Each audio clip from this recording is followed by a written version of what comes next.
bà thôn thiên plo chất bất chỉ sầm khăn na vì pro cả này dương miên thôn thiên plo chất nó pe để miên bất ca pa tầng cây cátឡើង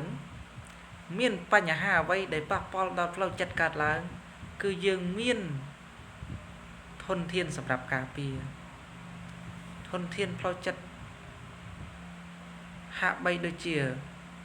របងការពារដូចជាកងតបការពារអញ្ចឹងធនធានផ្លូវចិត្តហ្នឹងក៏អាស្រ័យទៅលើពុទ្ធិអាស្រ័យទៅលើកត្តាចំណេះដឹងដែរពេលដែលមានបញ្ហាប៉ះទង្គិចផ្លូវចិត្តកើតឡើងអ្នកដែលមានធនធានផ្លូវចិត្តมันអត់អាចគ្រប់គ្រងផ្លូវចិត្តរបស់ខ្លួនឯងបានទេគឺគាត់អាចគ្រប់គ្រងស្ថានភាពផ្លូវចិត្តរបស់គាត់បានគ្រប់គ្រងរោគសញ្ញាបានចឹងធនធានផ្លូវចិត្តហ្នឹងសំខាន់ណាស់ចឹងធនធានផ្លូវចិត្តហ្នឹងសំដៅទៅលើចំណេះដឹងការយល់ដឹងពុទ្ធិសំដៅទៅលើការមានជួយការយកចិត្តទុកដាក់ពីឪពុកម្ដាយពីគ្រួសារពីមិត្តភ័ក្តិពីបងប្អូនពីសហគមន៍គឺល្អណាស់បងប្អូនធនធានផ្លូវចិត្តចឹងយើងមានធនធានផ្លូវចិត្តយើងមានកត្តាបង្ការ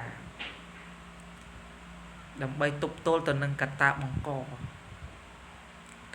កមានអីខ្លះ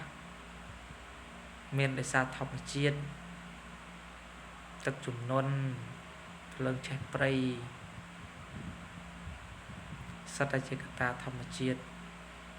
ធ្វើឲ្យយើងប៉ះទង្គិចផ្លូវចិត្តកត្តាមនុស្សគ្រោះថ្នាក់ចរាចរណ៍សង្គ្រាមចំណាប់ខ្មាំងការរំលោភបំពានការប្រើប្រាស់ពើហិង្សា